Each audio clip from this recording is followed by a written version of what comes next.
ನಮಸ್ಕಾರ ಎಲ್ರಿಗೂ. ಹೋಳಿಗೆ ಪಾಯಸ ತಿಂದು ಬೇಜಾರಾದಾಗ, ಕೆಲವೊಂದು ಸಲ ಬರ್ಫಿ ತಿಂದು ಬೇಜಾರಾದಾಗ ಈ ಥರ ನೀವು ಕಡಲೆಬೇಳೆಯಿಂದ ತುಂಬಾ ಯೂನಿಕ್ಕಾಗಿ ತುಂಬ ಟೇಸ್ಟಾಗಿ ಅತಿ ಕಡಿಮೆ ಸಮಯದಲ್ಲಿ ಮನೇಲಿರುವಂತಹ ಇಂಗ್ರೀಡಿಯೆಂಟ್ಸ್ನ ನೀವು ಯೂಸ್ ಮಾಡಿಕೊಂಡು ಸೂಪರ್ ಡೂಪರಾಗಿ ಈ ಸ್ವೀಟ್ನ ಮಾಡ್ಬೋದು. ಜಾಸ್ತಿ ಸಮಯ ಏನು ಬೇಡ. ನಿಮಗೇನಾದರೂ ಫೆಸ್ಟಿವಲ್ ಇದ್ದಾಗ ಅಥವಾ ಕೃಷ್ಣ ಜನ್ಮಾಷ್ಟಮಿ ಬೇರೆ ಹತ್ರ ಬರ್ತಾ ಇದೆ, ರಕ್ಷಾಬಂಧನ ಬೇರೆ ಇದೆ, ಗೌರಿ ಗಣೇಶ ಚತುರ್ಥಿ ಇದೆ, ದೀಪಾವಳಿ ಬೇಕು, ಯಾವುದಾದ್ರೂ ಹಬ್ಬಗಾಗಲಿ ಈ ಥರ ವಿಶೇಷವಾಗಿ ನೀವು ಸ್ವೀಟ್ನ ಮಾಡ್ಬೋದು. ಬನ್ನಿ ನೋಡೋಣ. ಮೊದಲಿಗೆ ನಾನಿಲ್ಲಿ ಒಂದು ಪ್ಯಾನ್ ತೊಗೊಂಡಿದ್ದೀನಿ. ಪ್ಯಾನ್ಗೆ 1 ಕಪ್ ಆಗುವಷ್ಟು ಕಡಲೆಬೇಳೆಯನ್ನು ತೊಗೊಂಡಿದ್ದೀನಿ.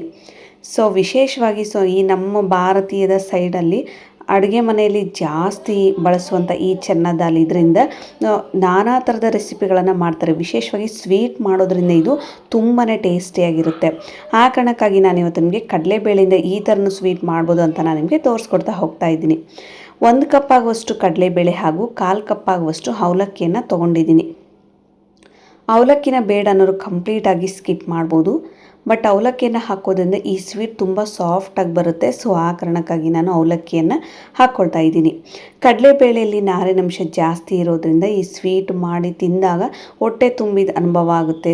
ಇದರಲ್ಲಿ ಜೀರ್ಣಕ್ರಿಯೆ ತುಂಬಾ ಯೂಸ್ಫುಲ್ ಆಗುತ್ತೆ. ಆ ಕಾರಣಕ್ಕಾಗಿ ಡೈಜೆಷನ್ ಸಿಸ್ಟಮ್ಗೆ ಯಾರು ಪ್ರಾಬ್ಲಮ್ ಇರುತ್ತೋ ಈ ಕಡಲೆಬೇಳೆಯಿಂದ ಸಾಕಷ್ಟು ರೆಸಿಪೀಸ್ಗಳಿವೆ. ಅದರಲ್ಲಿ ನೀವು ಕಡಲೆಬೇಳೆಯಿಂದ ಯಾವುದಾದ್ರೂ ರೆಸಿಪೀಸ್ನ ಮಾಡಿಕೊಂಡು ತೊಗೊಳ್ಬೋದು. ನೋಡಿ, ಈಗ ಗ್ಯಾಸನ್ನು ಕಂಪ್ಲೀಟಾಗಿ ಲೋ ಫ್ಲೇಮಲ್ಲಿ ಇಟ್ಕೊಂಡು ಚೆನ್ನಾಗಿ ಗೋಲ್ಡನ್ ಬ್ರೌನ್ ಕಲರ್ಗೆ ಬರೋ ತನಕ, ಅಂದರೆ ಈ ಕಲರ್ಗೆ ಕಂಪ್ಲೀಟಾಗಿ ಟರ್ನ್ ಆಗೋ ತನಕ ರೋಸ್ಟ್ ಮಾಡ್ಕೊಳ್ತಾ ಇದ್ದೀನಿ. ನೋಡಿ, ಗ್ಯಾಸನ್ನು ಸ್ವಲ್ಪ ತಡ ಆಗುತ್ತೆ ಇದು ರೋಸ್ಟ್ ಆಗಲಿಕ್ಕೆ, ಪರವಾಗಿಲ್ಲ, ಸಮಯ ತೊಗೊಂಡ್ರು ಪರವಾಗಿಲ್ಲ. ನೀವು ಲೋ ಫ್ಲೇಮಲ್ಲಿ ಇಟ್ಕೊಂಡು ಈ ಥರ ಕಂಪ್ಲೀಟಾಗಿ ಗೋಲ್ಡನ್ ಬ್ರೌನ್ ಕಲರ್ಗೆ ಬರೋ ತನಕ ಚೆನ್ನಾಗಿ ನೀವು ರೋಸ್ಟ್ ಮಾಡ್ಕೊಳ್ಬೇಕಾಗುತ್ತೆ. ನೋಡಿ, ಈ ಥರ ನೀವೇನಾದರೂ ಐ ಫ್ಲೇಮಲ್ಲಿ ಇಟ್ಕೊಂಡು ರೋಸ್ಟ್ ಮಾಡಿದರೆ ತುಂಬ ಸ್ಮೆಲ್ ಬಂದುಬಿಡುತ್ತೆ, ಒತ್ತಿ ಸ್ಮೆಲ್ ಬರುತ್ತೆ. ಆ ಕಾರಣಕ್ಕಾಗಿ ನೀವು ಗ್ಯಾಸನ್ನು ಕಂಪ್ಲೀಟಾಗಿ ಲೋ ಫ್ಲೇಮಲ್ಲಿ ಇಟ್ಕೊಂಡು ಇದನ್ನು ಚೆನ್ನಾಗಿ ನೀವು ರೋಸ್ಟ್ ಮಾಡ್ಕೊಳ್ಬೇಕು. ನೋಡಿ, ಈಗ ಇದನ್ನು ಚೆನ್ನಾಗಿ ರೋಸ್ಟ್ ಆದಮೇಲೆ ಗ್ಯಾಸನ್ನು ಆಫ್ ಮಾಡಿಕೊಂಡು ಇದನ್ನು ಒಂದು ಮಿಕ್ಸಿಗೆ ಹಾಕ್ಕೊಳ್ತಾ ಇದ್ದೀನಿ. ಈಗ ಇದಕ್ಕೆ ನಾವು ಮೊದಲಿಗೆ ನಾನು ಯಾವುದೇ ರೀತಿ ಬೇಳೆ ಆಗಲಿ ಅವಲಕ್ಕಿ ಆಗಲಿ ತೊಳೆದ್ಬಿಟ್ಟು ಇದನ್ನು ರೋಸ್ಟ್ ಮಾಡಲಿಕ್ಕೆ ಹೋಗಬೇಡಿ. ಯಾಕೆಂದರೆ ತೊಳೆದಾದ್ಮೇಲೆ ರೋಸ್ಟ್ ಆಗಲಿಕ್ಕೆ ತುಂಬ ಸಮಯ ಹಿಡಿಯುತ್ತೆ. ಈಗ ನಾನು ಏನು ಮಾಡಿದ್ದೀನಿ ಅಂದರೆ ಇದನ್ನು ಚೆನ್ನಾಗಿ ಎಲ್ಲ ರೋಸ್ಟ್ ಮಾಡಿಕೊಂಡು ಒಂದು ಮಿಕ್ಸಿಂಗ್ ಬೌಲ್ಗೆ ಹಾಕ್ಕೊಂಡು ಒಂದು 2-3 ಗ್ಲಾಸ್ ನೀರು ಆಗುವಷ್ಟು ಹಾಕ್ಕೊಂಡಿದ್ದೆ. ಚೆನ್ನಾಗಿ ಈಗ ತೊಳ್ಕೊಳ್ತಾ ಇದ್ದೀನಿ. ನಾನು ಹೇಳಿದ್ನಲ್ವ, ನೀವು ಮೊದಲಿಗೆ ತೊಳ್ಕೊಂಡಾದರೂ ನೀವು ಚೆನ್ನಾಗಿ ರೋಸ್ಟ್ ಮಾಡ್ಕೊಳ್ಬೋದು. ಬಟ್ ಅದು ಸಮಯ ಜಾಸ್ತಿ ಹಿಡಿಯುತ್ತೆ. ಈ ಥರ ರೋಸ್ಟ್ ಮಾಡಿಕೊಂಡು ನೀವು ಕ್ಲೀನಾಗಿ ತೊಳ್ಕೊಂಡು ಇದು ತುಂಬ ನಿಮಗೆ ಕ್ವಿಕ್ಕಾಗಿ ಆಗುತ್ತೆ, ಟೈಮ್ ಕೂಡ ತುಂಬ ಸೇವ್ ಆಗುತ್ತೆ. 1 ಸಲ ಅಥವಾ 2 ಸಲನೂ ಕ್ಲೀನಾಗಿ ವಾಶ್ ಮಾಡಿಕೊಂಡು ಈಗ ನೋಡಿ ಈ ಥರ ಚೆನ್ನಾಗಿ ಬೇಳೆನೆಲ್ಲ ರೋಸ್ಟ್ ಮಾಡಿರ್ತೀವಲ್ವ, ಚೆನ್ನಾಗಿ ರೋಸ್ಟ್ ಮಾಡ್ಕೊಂಡಿರೋದು ಬೇಳೆನ ಕ್ಲೀನಾಗಿ ತೊಳ್ಕೊಂಡು ಈಗ ಇದನ್ನು ಒಂದು ಅರ್ಧ ಗಂಟೆನೋ, ನಿಮಗೇನಾದರೂ ಜಾಸ್ತಿ ಸಮಯ ಇದ್ದರೆ 1 ಅವರ್ ನೀವು ಚೆನ್ನಾಗಿ ಇದನ್ನು ನೆನೆಸ್ಕೊಳ್ಬೇಕಾಗುತ್ತೆ. 1 ಅವರ್ ಚೆನ್ನಾಗಿ ನೆನೆಸ್ಕೊಳ್ಳೋದ್ರಿಂದ ಏನಾಗುತ್ತೆ ಅಂದರೆ ಸ್ವೀಟ್ ತುಂಬ ಸಾಫ್ಟಾಗಿರುತ್ತೆ, ಟೇಸ್ಟ್ ಕೂಡ ತುಂಬ ಚೆನ್ನಾಗಿ ಬರುತ್ತೆ. ನಾನೀಗ 1 ಅವರ್ ಇದನ್ನು ಚೆನ್ನಾಗಿ ಸೈಡಲ್ಲಿ ನೆನೆಸ್ಲಿಕ್ಕೆ ಎತ್ತಿಡ್ತಾ ಇದ್ದೀನಿ.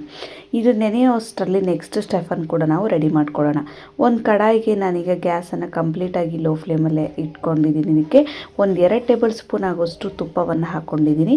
ಇದಕ್ಕೆ ಬೇಕಾದಂಥ ಡ್ರೈ ಫ್ರೂಟ್ಸ್ ಅಂದರೆ ಬಾದಾಮಿ, ಗೋಡಂಬಿಯನ್ನು ಚಿಕ್ಕದಾಗಿ ಕಟ್ ಮಾಡಿಕೊಂಡು, ಅರ್ಧ ಕಪ್ ಆಗುವಷ್ಟು ಸ್ವಲ್ಪ ಈ ಕಡಲೆಬೇಳೆ ಸ್ವೀಟ್ಗೆ ಡ್ರೈ ಫ್ರೂಟ್ಸ್ ಈ ಥರ ಜಾಸ್ತಿ ಇದ್ದರೆ ತಿನ್ನುವಾಗ ಇನ್ನೂ ಟೇಸ್ಟ್ ಕೂಡ ಅಲ್ಟಿಮೇಟ್ ಆಗಿರುತ್ತೆ. ಆ ಕಾರಣಕ್ಕಾಗಿ ನಾನು ಏನು ಮಾಡಿದ್ದೀನಿ ಅಂದರೆ ಅರ್ಧ ಕಪ್ ಆಗುವಷ್ಟು ಬಾದಾಮಿ ಹಾಗೂ ಗೋಡಂಬಿಯನ್ನು ಮಿಕ್ಸ್ ಮಾಡ್ಕೊಂಡು ಈ ಥರ ಚಿಕ್ಕದಾಗಿ ಕಟ್ ಮಾಡಿಕೊಂಡು ಗ್ಯಾಸನ್ನು ಲೋ ಫ್ಲೇಮಲ್ಲಿ ಇಟ್ಕೊಂಡು ತುಪ್ಪದಲ್ಲಿ ಚೆನ್ನಾಗಿ ರೋಸ್ಟ್ ಮಾಡ್ಕೊಳ್ಬೇಕು. ಈಗ ಲೈಟಾಗಿ ರೋಸ್ಟ್ ಮಾಡ್ಕೊಂಡಿದ್ದೀನಿ. ತೀರಾ ಗೋಲ್ಡನ್ ಬ್ರೌನ್ ಕಲರ್ಗೆ ಬರೋ ತನಕ ರೋಸ್ಟ್ ಮಾಡ್ಕೊಳ್ಳೋ ಅವಶ್ಯಕತೆ ಇಲ್ಲ. 2 ಟೇಬಲ್ ಸ್ಪೂನ್ ಆಗುವಷ್ಟನ್ನು ಬಿಳಿ ಎಳ್ಳನ್ನು ತೊಗೊಳ್ತಾ ಇದ್ದೀನಿ. ಇದ್ದರೆ ಹಾಕ್ಕೊಳ್ಳಿ, ಇಲ್ಲಾಂದರೆ ಕಂಪ್ಲೀಟಾಗಿ ನೀವು ಸ್ಕಿಪ್ ಮಾಡ್ಕೊಳ್ಬೋದು. ನೆಕ್ಸ್ಟ್ ನಾನಿಲ್ಲಿ 2 ಟೇಬಲ್ ಸ್ಪೂನ್ ಆಗುವಷ್ಟು ವಾಟರ್ ಮಿಲನ್ ಸೀಡ್ಸ್ನ ಹಾಕ್ಕೊಳ್ತಾ ಇದ್ದೀನಿ. ನಿಮಗೆ ಮನೆಯಲ್ಲಿ ಯಾವ ಥರ ಡ್ರೈ ಫ್ರೂಟ್ಸ್ ಇದನ್ನು ಗೋಡಂಬಿ, ಬಾದಾಮಿ, ದ್ರಾಕ್ಷಿ ಸಿಂಪಲ್ಲಾಗಿ 3 ಡ್ರೈ ಫ್ರೂಟ್ಸ್ ಇದ್ದರೂ ಕೂಡ ಸಾಕು. ಬಟ್ ನಾನು ಮನೇಲಿ ಇರೋದ್ರಿಂದ ಎಕ್ಸ್ಟ್ರಾ ಡ್ರೈ ಫ್ರೂಟ್ಸ್ ಕೂಡ ಹಾಕ್ಕೊಳ್ತಾ ಇದ್ದೀನಿ. ಈ 2 ಟೇಬಲ್ ಸ್ಪೂನ್ ಆಗುವಷ್ಟು ಹಾಕ್ಕೊಂಡ ನಂತರ ನಾನಿಲ್ಲಿ 1/4 ಕಪ್ ಆಗುವಷ್ಟು ಕೊಬ್ಬರಿಯನ್ನು ಈ ರೀತಿ ತೆಳುವಾಗಿ ಉದ್ದುದ್ದನೇದಾಗಿ ಕಟ್ ಮಾಡ್ಕೊಂಡಿದ್ದೀನಿ. ಈ ಥರ ಕಟ್ ಮಾಡ್ಕೊಳ್ಳೋದ್ರಿಂದ ಸ್ವೀಟ್ ತುಂಬ ಅಟ್ರಾಕ್ಟಿವ್ ಆಗಿ ಕಾಣಿಸುತ್ತೆ, ನೋಡಿದ ತಕ್ಷಣ ತಿನ್ನಬೇಕು ಅಂತ ಫೀಲ್ ಅನಿಸುತ್ತೆ. ಆ ಕಾರಣಕ್ಕಾಗಿ ಈ ಥರದ್ದೆಲ್ಲ ಡ್ರೈ ಫ್ರೂಟ್ಸ್ ಹಾಕೋದ್ರಿಂದ ಇನ್ನೂ ನಮಗೆ ಎಕ್ಸ್ಟ್ರಾ ಟೇಸ್ಟ್ ಕೂಡ ಸಿಗುತ್ತೆ. ಆ ಕಾರಣಕ್ಕಾಗಿ ನಾನು ನಿಮಗೆ ಕೊಬ್ಬರಿನ ಕಟ್ ಮಾಡಿಲ್ಲ ಅಂದರೂ ಪರವಾಗಿಲ್ಲ, ತುರಿದು ಕೂಡ ನೀವು ಹಾಕ್ಕೊಳ್ಬೋದು. ಬಟ್ ನಾನು ಈ ಥರ ಚಿಕ್ಕದಾಗಿ ತೆಳುವಾಗಿ ಪ್ಲೇನಾಗಿ ಕಟ್ ಮಾಡ್ಕೊಂಡಿದ್ದೀನಿ. ನೆಕ್ಸ್ಟ್ ನಾನೀಗ ಅರ್ಧ ಕಪ್ ಆಗೋಷ್ಟು ಕೊಬ್ಬರಿನ ತುರಿದು ಕೂಡ ಹಾಕ್ಕೊಂಡಿದ್ದೀನಿ. ತುರಿದು ಕೂಡ ಹಾಕ್ಕೊಳ್ಬೋದು ಅಥವಾ ಪೀಸಸ್ ಆಗಿ ಕಟ್ ಮಾಡಿಕೊಂಡು ಹಾಕ್ಕೊಳ್ಬೋದು. ಬಟ್ ಎರಡೂ ಥರನೂ ಮಿಕ್ಸ್ ಮಾಡಿ ನೀವು ಈ ಕೊಬ್ಬರಿಯನ್ನು ಈ ಬೇಳೆ ಸ್ವೀಟ್ಗೆ ಹಾಕ್ಕೊಳ್ಬೇಕಾಗುತ್ತೆ. ಇದನ್ನೆಲ್ಲ ಚೆನ್ನಾಗಿ ತುಪ್ಪದಲ್ಲಿ ರೋಸ್ಟ್ ಮಾಡ್ಕೊಳ್ಬೇಕು. ಲೈಟಾಗಿ ಗೋಲ್ಡನ್ ಬ್ರೌನ್ ಕಲರ್ಗೆ ಬರೋ ತನಕ ನೀವು ಚೆನ್ನಾಗಿ ತುಪ್ಪದಲ್ಲಿ ರೋಸ್ಟ್ ಮಾಡ್ಕೊಳ್ಳೋದ್ರಿಂದ ಕಡಲೆಬೇಳೆ ಸ್ವೀಟ್ ನಿಮಗೆ ಎಕ್ಸ್ಟ್ರಾ ಟೇಸ್ಟ್ ಕೂಡ ಕೊಡುತ್ತೆ. ನಂತರ ನಾನಿಲ್ಲಿ 1 ಟೇಬಲ್ ಸ್ಪೂನ್ ಆಗುವಷ್ಟು ಗಸಗಸೆಯನ್ನು ಕೂಡ ಹಾಕ್ಕೊಳ್ತಾ ಇದ್ದೀನಿ. ಗಸಗಸೆಯನ್ನು ನೀವು ಎಲ್ಲ ಸ್ವೀಟ್ ರೆಡಿ ಆದಮೇಲೆ ಮೇಲೆ ಕೂಡ ಹಾಕ್ಕೊಳ್ಬೋದು, ತುಪ್ಪದಲ್ಲಿ ಕೂಡ ರೋಸ್ಟ್ ಮಾಡ್ಕೊಳ್ಬೋದು. ತುಪ್ಪದಲ್ಲಿ ರೋಸ್ಟ್ ಮಾಡ್ಕೊಳ್ಳೋದ್ರಿಂದ ನಿಮಗೆ ಗಸಗಸೆದು ಟೇಸ್ಟ್ ಕೂಡ ತುಂಬ ಚೆನ್ನಾಗಿ ಬರುತ್ತೆ. ಆ ಕಾರಣಕ್ಕಾಗಿ ನಾನು ತುಪ್ಪದಲ್ಲಿ ಚೆನ್ನಾಗಿ ಈ ಥರ ರೋಸ್ಟ್ ಮಾಡ್ಕೊಳ್ತಾ ಇದ್ದೀನಿ. ಗ್ಯಾಸನ್ನು ಕಂಪ್ಲೀಟಾಗಿ ಲೋ ಫ್ಲೇಮಲ್ಲಿ ಇಟ್ಕೊಂಡು ಎಲ್ಲದೂ ಕೂಡ ಒಂದೇ ಸಮವಾಗಿ ಈ ಥರ ತುಪ್ಪದಲ್ಲಿ ರೋಸ್ಟ್ ಮಾಡ್ಕೊಳ್ಬೇಕಾಗುತ್ತೆ. ಇಷ್ಟಾದರೆ ಸಾಕು ನೋಡಿ. ಈಗ ಇದನ್ನ ಸೈಡಲ್ಲಿ ಇಟ್ಬಿಡಿ. ನೆಕ್ಸ್ಟ್ ಬಂದುಬಿಟ್ಟು ನಾವು ಆಲ್ರೆಡಿ ಬೇಳೆಯನ್ನು ನೀಟಾಗಿ ರೋಸ್ಟ್ ಮಾಡಿಕೊಂಡು ನೆನೆಸ್ಲಿಕ್ಕೆ ಇಟ್ಟಿರ್ತಿದ್ವಲ್ವ, 1 ಅವರ್ ಚೆನ್ನಾಗಿ ಬೇಳೆನ ನೆನೆಸಿದರೆ ತುಂಬ ಚೆನ್ನಾಗಿ ತುಂಬ ಸಾಫ್ಟಾಗಿ ನಮಗೆ ಸ್ವೀಟ್ ಕೂಡ ರೆಡಿಯಾಗುತ್ತೆ. ಈಗ ಒಂದು ಕುಕ್ಕರ್ನ ತೊಗೊಳ್ಳಿ. ನಾನು ಯಾವುದೇ ರೀತಿ ತುಪ್ಪ ಏನು ಹಾಕಿಲ್ಲ. ಸ್ಟಾರ್ಟಿಂಗ್ ಜಸ್ಟ್ ನಾನು ನೆನೆಸಿರುವಂಥ ಕಡಲೆಬೇಳೆ ಹಾಗೂ ಅವಲಕ್ಕಿನ ಇದರೊಳಗಡೆ ಹಾಕ್ಕೊಳ್ತಾ ಇದ್ದೀನಿ. ಕುಕ್ಕರ್ಗೆ ಹಾಕಿ ಮಾಡೋವಷ್ಟು ಟೈಮ್ ಇದೆ ನಮಗೆ ಅನ್ನೋರು ಕುಕ್ಕರಲ್ಲಿ ಹಾಕಿ ಮಾಡಿ, ಇಲ್ಲ ನಮಗೆ ಕಡಾಯಲ್ಲಿ ನಾವು ಬೇಯಿಸ್ಕೊಳ್ತೀವಿ ಅನ್ನೋರು ಕೂಡ ಕಡಾಯಲ್ಲಿ ನೀವು ಬೇಯಿಸ್ಕೊಳ್ಬೋದು. ಕುಕ್ಕರಲ್ಲಿ ಸ್ವಲ್ಪ ನಮಗೆ ಟೈಮ್ ಕಡಿಮೆ ಇರೋದ್ರಿಂದ ನಾನು ಕುಕ್ಕರಲ್ಲಿ ಬೇಳೆನ ಬೇಯಿಸ್ಕೊಳ್ತಾ ಇದ್ದೀನಿ. ಅಂದರೆ ರೋಸ್ಟ್ ಮಾಡಿರುವಂಥ ಕಡಲೆಬೇಳೆ ಹಾಗೂ ಅವಲಕ್ಕಿಗೆ ಕುಕ್ಕರ್ ಒಳಗಡೆ ಹಾಕಿ ನಾನೀಗ ನೀರನ್ನು ಹಾಕ್ಕೊಳ್ತಾ ಇದ್ದೀನಿ. 1 ಕಪ್ ಆಗುವಷ್ಟು ಕಡಲೆಬೇಳೆಗೆ ನಾನಿಲ್ಲಿ 4 ಕಪ್ ಆಗುವಷ್ಟು ನೀರನ್ನು ಹಾಕ್ಕೊಂಡಿದ್ದೀನಿ. ಕಡಲೆಬೇಳೆನ ನೀವು ಎಷ್ಟು ಚೆನ್ನಾಗಿ ಕುದಿಸ್ಕೊಳ್ತೀರೋ ಅಷ್ಟು ಚೆನ್ನಾಗಿ ಸ್ವೀಟ್ ಕೂಡ ರೆಡಿಯಾಗುತ್ತೆ. ಕುಕ್ಕರ್ನ ಕ್ಲೋಸ್ ಮಾಡಿ ಒಂದು 4 ರಿಂದ 5 ವಿಸಲ್ಸ್ನ ನೀವು ಕೂಗಿಸ್ಕೊಳ್ಬೇಕಾಗುತ್ತೆ. ತೀರಾ ಸಾಫ್ಟಾಗಿ ಬೇಕು, ತುಂಬ ಸಾಫ್ಟಾಗಿ ಬೇಕನ್ನೋರು ಒಂದು 6 ವಿಸಲ್ನ ಹೊಡೆಸ್ಕೊಳ್ಬೋದು. ಇಲ್ಲ ನಮಗೆ ಬೇಳೆ ಬೇಳೆ ಥರ ಇದ್ದರೆ ತಿನ್ನಲಿಕ್ಕೆ ತುಂಬ ಇಷ್ಟ ಆಗುತ್ತೆ ಅನ್ನೋರು 3 ರಿಂದ 4 ವಿಸಲ್ಸ್ ಆದರೆ ಸಾಕು. ಫೈನಲ್ ಆಗಿ ನಾನೀಗ ಒಂದು 4 ವಿಸಲ್ಸ್ನ ಹೊಡೆಸಿ ಕುಕ್ಕರನ್ನು ಓಪನ್ ಮಾಡ್ತಾ ಇದ್ದೀನಿ. ನೀವು ನೋಡ್ತಿರ್ಬೋದು, ನೀರನ್ನು ಸ್ವಲ್ಪ ನೋಡಿ ಕಡಿಮೆನೇ ಹಾಕ್ಕೊಳ್ಬೇಕು, ಇಲ್ಲಾಂದರೆ ಅದು ಕುಕ್ಕರಲ್ಲಿ ಉಕ್ಕು ಬರೋ ಚಾನ್ಸಸ್ ಇರುತ್ತೆ. ಕುಕ್ಕರ್ನ ಒಂದು 4 ವಿಸಲ್ಸ್ ಆದಮೇಲೆ ನಾನೀಗ ಓಪನ್ ಮಾಡ್ತಾ ಇದ್ದೀನಿ. ನೀವು ನೋಡ್ತಿರ್ಬೋದು, ತೀರಾ ಮೆತ್ತಗೂ ಕೂಡ ಬೇಳೆ ಬೆಂದಿಲ್ಲ, ತೀರಾ ಗಟ್ಟಿಯಾಗೂ ಕೂಡ ಇಲ್ಲ, ಮೀಡಿಯಮ್ ಆಗಿ ನನಗೆ ಬೇಳೆ ತುಂಬ ಚೆನ್ನಾಗಿ ಬೆಂದಿದೆ. 4 ವಿಸಲ್ಗೆ ನಾನು ಗ್ಯಾಸನ್ನು ಆಫ್ ಮಾಡ್ಕೊಂಡಿದ್ದೀನಿ. ನೀವು ನೋಡ್ತಿರ್ಬೋದು, ನಿಮ್ಗೇನಾದರೂ ಇನ್ನೂ ಸ್ವಲ್ಪ ಬೇಯಬೇಕಂದ್ರೆ ನೀವು ಇನ್ನೊಂದು 2 ವಿಸಿಲ್ ಕೂಡ ಕೂಗಿಸ್ಕೊಳ್ಬೋದು ನೋಡಿಕೊಂಡು. ನನಗೆ ಇಷ್ಟ ಆದರೆ ಸಾಕು.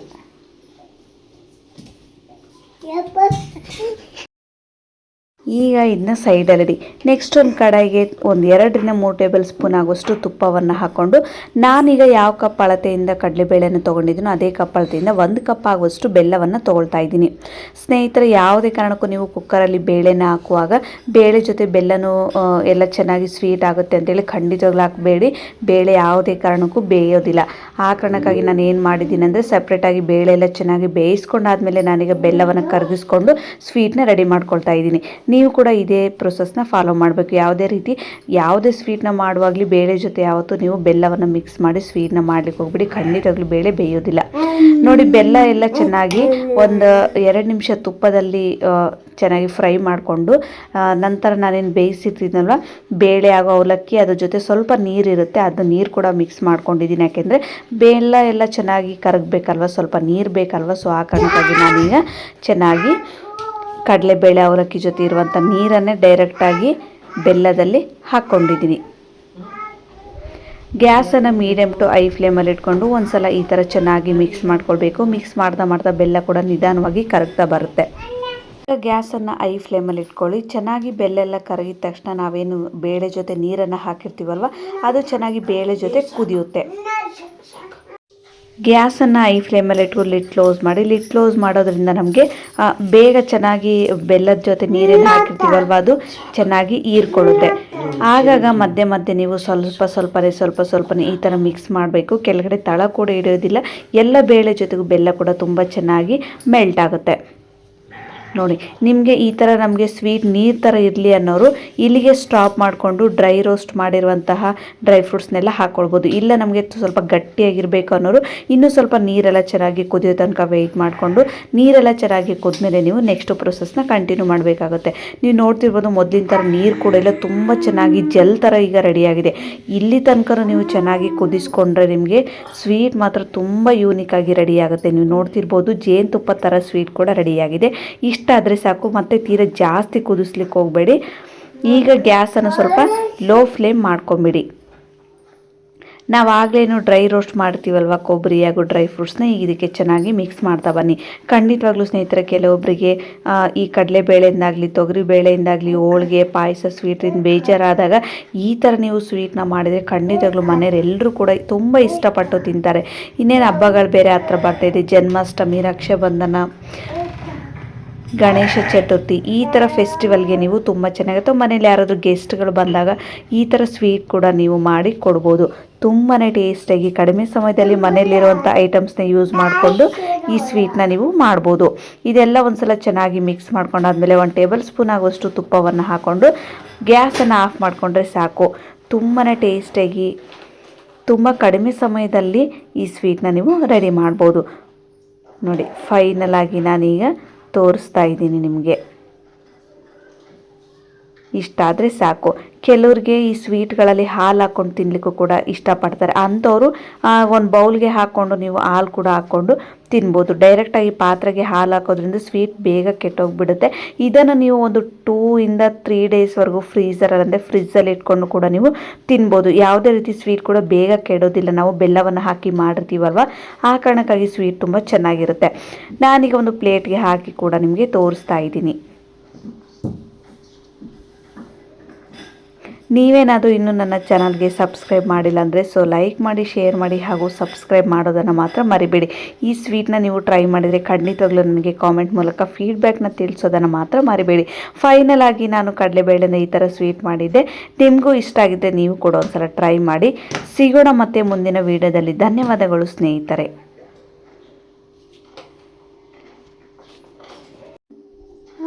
ಹೇಳು ಎಲ್ಲರೂ ನಮ್ಮ ಚಾನಲ್ಗೆ ಸಬ್ಸ್ಕ್ರೈಬ್ ಮಾಡಿ.